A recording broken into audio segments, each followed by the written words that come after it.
দেখুন, মানুষের গরু, পাথর, কয়লা, বালি যে অনুব্রত লুট করেছে, যে সপরিবারে লুট চালিয়ে বাবা মেয়ে উন্নয়ন তিহার জেলে কম্বল চাপা দিয়ে শুয়ে রয়েছে, তাকে তিনি বলেন বীর, এবং বলেন অনুব্রতর মতো বীর পশ্চিমবঙ্গে একটা আপনারা জেলে পুরেছেন, আমি হাজার হাজার তৈরি করব।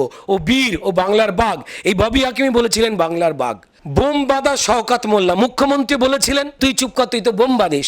তারপর সেই বোমবাদা শওকাত মোল্লাকে তিনি এখন এই যাদবপুর লোকসভা কেন্দ্রের ভোট লুট করবার জন্য তিনি জেড ক্যাটাগরি নিরাপত্তা দিয়ে ক্রিমিনালকে ঘিরে রেখে দিয়েছেন। আবার প্রমাণ হলো যে তিনি ক্রিমিনালদের পক্ষেই।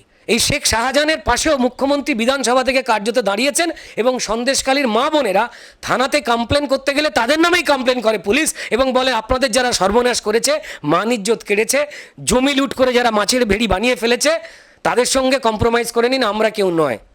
অর্থাৎ পুলিশ মন্ত্রীর পুলিশ শাহজাহানদের তত্ত্বাবধানে চলে,